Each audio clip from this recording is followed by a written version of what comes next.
In my opinion, this rule made the sport evolve somehow. Are there more benefits or more risks to a 7 versus 6 play? I think you would have fans who disagree about this. Okay. Ball across to Dylan Nahi, double in flight. Oh, what a start! Into the net. She does it again. Yes. And Magdeburg are the champions of Europe. To come up with something here. She has a game. The keeper. What a comeback!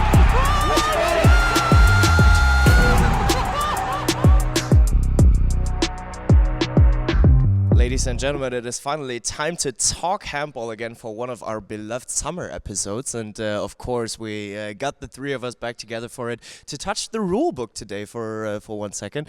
Victor, in the past years, what rule changed the handball world the most? What would you say?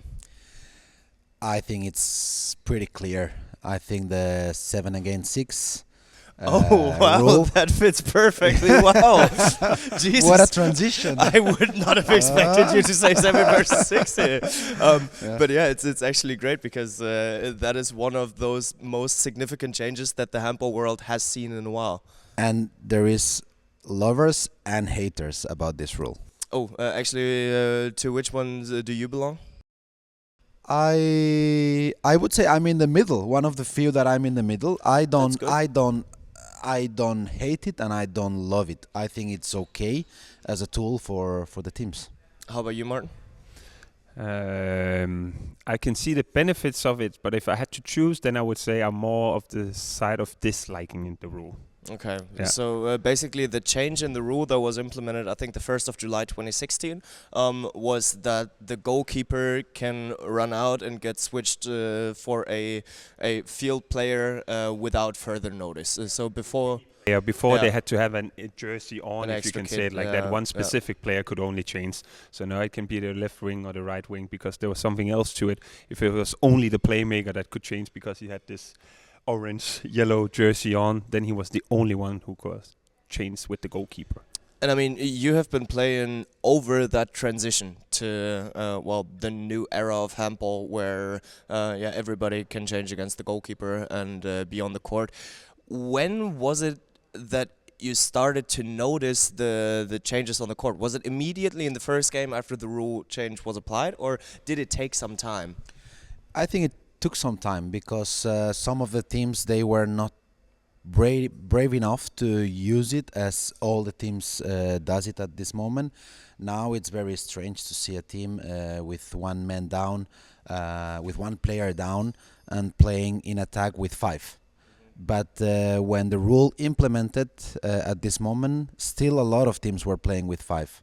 So I think that the teams were, feeling the rule and using the rule a little bit farther, a little bit after the rule was implemented.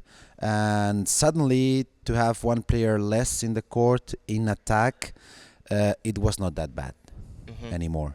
Yeah, fair enough. But I mean, that was probably not the sense behind the rule being implemented, was it?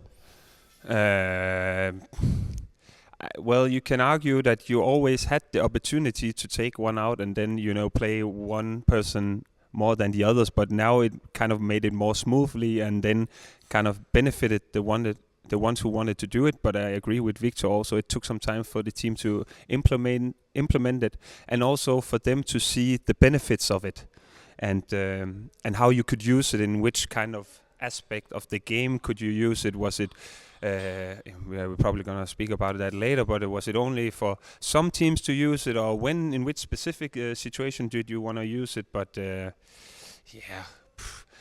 for me it's also that some people thought that maybe the handball world needed a change to make it more popular or more spectacular. I like to see the bright side of the things, and the sport is evolving.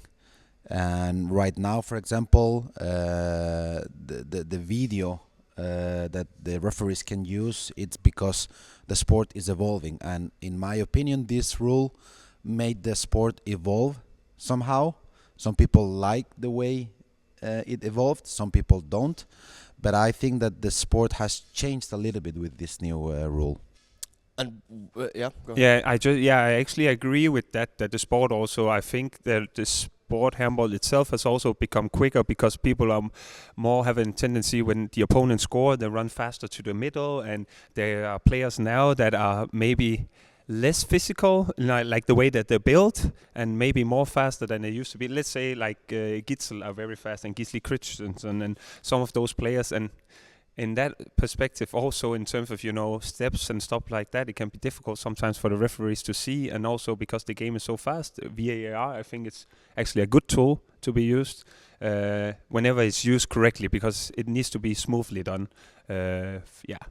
Not take too long. But there was one thing that you said earlier, that you said some people would have argued that the handball world would need that change, so that the handball needed the change to become more popular, to become even faster. But now that you're saying, well, it's getting always quicker and quicker and quicker and quicker, and these kind of things, they basically they work like oil in the fire. So did handball need that change out of your perspective? I think it's not a matter of need. The handball could have been played the same way it was, but everything is evolving, in my opinion. So it's something that it was, it was maybe a trial for some time, and then teams were using it, and some coaches were using it. Actually, Juan Carlos Pastor, before this rule was implemented, he was already thinking about playing all the time when he had a player down, one player out of the playing court, with this vest Martin was saying, because he said, I think there is more benefits than risks to play without a goalkeeper. So it was something that was tried and stayed. Isn't it always like that whenever something is going really well, for people to think that we need a change when something is going well? It's a matter of, it's a cultural thing to say, why should we change something that's already going very well? And then there are some people that are put into the world to look at the sport and say, maybe we need a new rule. And then, as Victor said, it was a trial to test it, and some people love it, some people dislike it a little bit, and that's probably how it will always be. It's the same with the VAR, it's the same with the 7 against 6, but the most important thing is that it moves the sport into a better direction and making it maybe more understandable for the objective spectators, if you can put it like that. But I like what you just said, that there are more benefits than risks for it. Martin, what's your opinion? Are there more benefits or more risks to a 7 versus 6 play? That's a tough one, actually. Yeah, you as a hater of the rule, more a hater than a lover. But for me, it's actually depending on which teams that you're asking, because I think that the underdogs have maybe a tendency to use it as a tactical tool, and they can also use it to get to equal out the level between the top teams and the lower ranking teams. So let's say one that is normally don't stand the biggest chance against the bigger teams, they can play 7 against 6 to take the tempo out of the game, to make sure that whenever they get a shot, they can run out, get back in the defense, so they don't get that many counterattacks against them, so they can in some way control the tempo of the game and also the game in general. And for me, that makes the underdogs have a bigger chance against the bigger teams. But I think it's a tricky rule, because the space didn't change. It's still 40/20, and if you don't prepare very well this 7 against 6 tactics, there is no space, because it's a lot of kilos and centimeters and people moving around, and there is no space. So it's also very tricky, because sometimes you want to load the tempo and maybe think, okay, 7 against 6, I will have better chances, but you really need to be prepared for do that, because otherwise you can lose a lot of balls and concede the other team easy and fast goals. Doesn't that stand a little bit against what Martin just said, that the lesser quality teams, the lower quality teams, they can profit from that rule, because it needs to be done to perfection to not risk an easy goal. So if you lose the balls with an empty net, well, I don't need to tell you about it, that the way to the goal is open. If they use it properly, yes, they can benefit for this, but it's difficult to do it right for a long period of time, because then you have tendency as a defense, okay, what do I prefer? For them to shoot from the outside, and then it's gonna be longer for me to get the ball, and I will give them time to make the change, or try that they are passing to the pivot, and then maybe I will steal some balls and everything. So then the defense are also adapting, and it's very tricky. I think that using this tool properly for a long time in a game is very difficult.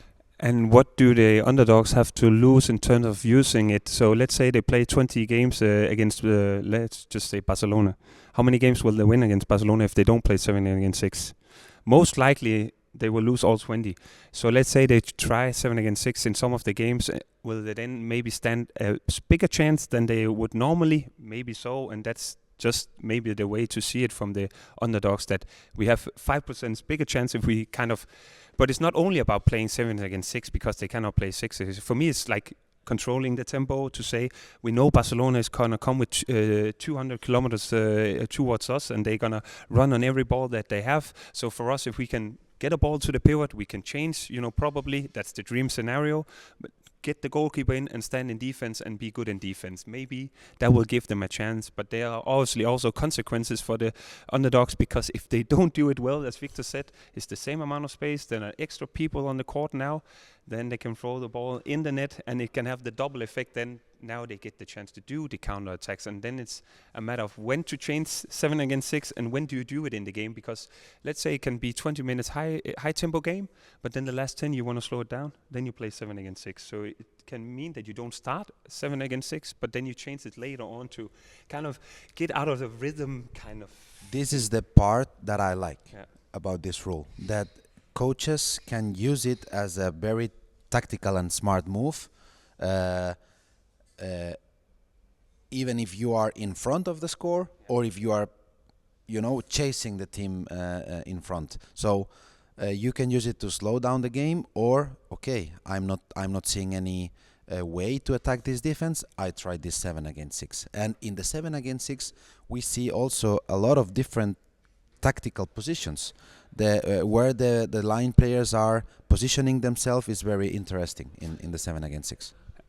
Yeah, I just want to say one more benefit for me is that it also maybe is beneficial for, maybe, I don't know, if for some of the smaller players that normally 6 versus 6, now they actually have the bigger chance to use their smart heads and how they see the court, because, let's say Luke Steins or Balenciaga in Melsungen, and they are super fast, so they can also play 6 against 6, but the way that they see the court compared to, maybe some other bigger players, it's an advantage for them. So he's looking a lot of benefits actually to the. One thing, the biggest thing for me that I don't like about it, I miss the 6 versus 5 in attack. The one where you put a player in a position that he needs to decide whether he want to play. Pass out to the left wing or to the pivot or play it next. That their defense are one person less, and that guy. The way you set it up, put a guy in a position to make a decision to get a very good chance. That I sometimes, missing out a little bit. I like that perspective of the game, and that we don't see that much, because to get a 2-minute suspension now, it's like we just take the goalkeeper out and play 6 versus 6 in offense, and then it's. Can you say it's equaling it more out? Before it had a bigger cost to get a 2-minute suspension. It's like, oh, I'm not allowed maybe to say the F word that I just did, but let's say beep, then 2-minute suspension with 3 minutes left. That's a tough one. Now you can kind of say, okay, we are still going to play 6 versus 6 in offense, and if we do great, we can play 1 minute and get a goal, and then the opponent will only have one attack where there will be one man up. So does that change the game in a negative way because the effectiveness of 2 minute suspensions got lower? No, I wouldn't say in a negative way. It has changed the game in another way. Not negative in But my opinion. I would also then say that some of the defensive players say, "Well, go ahead, go do your job. Like if you get a 2 minute suspension, if you do it properly, we don't want the ones where you push them from the side. But if you play physically and get a real one where you were tough, okay, it doesn't really like. Of course, it's not a good thing for the team, but it's like if you did it properly, you went out and hit Gisel very hard. Maybe it was like. You cannot say acceptable. I don't know which word to use, but it's like we're still gonna play 6 versus 6, so it doesn't cost us as much as it used to do, where you can only play 5 versus 6 in offense. Yeah. And I mean, Victor, you said you were standing in the middle. So what's your biggest argument against the 7 versus 6 rule? The thing is, what Martin was saying now. For me, when it's like 6 against 6 and it's used as a tactical advantage to slow down the game or to try to find some other solutions when there is no 2 minute suspension for anyone, I like it. But I also miss a little bit that the team that is having a 2 minute suspension, it's rewarded with this rule to be able to attack 6 against 6. You know, it should be a good thing. This is what I don't like. Yeah. It should be a negative thing to have a 2 minute suspension. You used to be, before you always talked about, okay, if we only lose 1-0 in this 2 minute suspension, we came out of it, okay, maybe we get 2-1 or 1-1, then okay, we did good. But if we lose 2 or 3-0, it's a lot of goals in handball to catch up just because you were 2 minutes down. But the one thing that I dislike the most for me as a spectator and watching handball is the ball thrown to an empty goal. They don't hit the goal. The opponents go out, change the goalkeeper, go in, get the ball, and then we see again a ball thrown to an empty goal. You know, we like to see the 6 versus 6 in offense. We don't like to watch these goal getting thrown in empty goal. It's a part of the game now. It is what it is. It's not as easy as it looks sometimes. And it's also a matter of maybe taking another pass to get closer to the goal to make. But it's not pretty for the viewers to see a defender throwing a ball to an empty goal and then it goes in. And then that's the only thing that I think you would have fans who disagree about this. Okay. Because you know, this just 2 seconds that the ball is flying, it's some tension in the air, you know. And does it get in? And of course, always oh man, how can he not score that one? Exactly. It's just 40 meters. He's getting paid for it. How can he not score? We have to record, if we have the chance, when we go to the arena, us throwing the ball from this distance. We should do it. You know? Yeah, that's nice. And it's difficult. And of course, we are throw the ball in an empty arena with, you know, no pressure and everything. But it's not that easy. It's easy. It's not. It's more difficult than it looks just to throw the ball but. We also see sometimes players in counter-attacks where there's empty goal and they're only 10 meters from the goal and they still don't manage to hit the goal. And there's like, people are sitting like this at home. How did you not hit the goal? Oh, that's great. You're taking the work off of me to beep your F words afterwards. Less work for you, Bengt. Yeah, it's great. But as you guys see, there are a lot of arguments for the new 7 versus 6 rule. But a couple of them against it as well. So let us know in the comments. What do you think about it? What do you think about the 7 versus 6 rule? Did it change the handball world in a positive way or in a negative way? Or do you say it's just the matter of time and handball needs to go with the flow too? I'm interested in reading your guys' comments, and then we will be back the next time when it's time to talk handball again. Ball across to Dylan Nahi, double in flight. Oh, what a start! Ooh, into the net. She does it again. Yes. Van Dijvenberg on the champion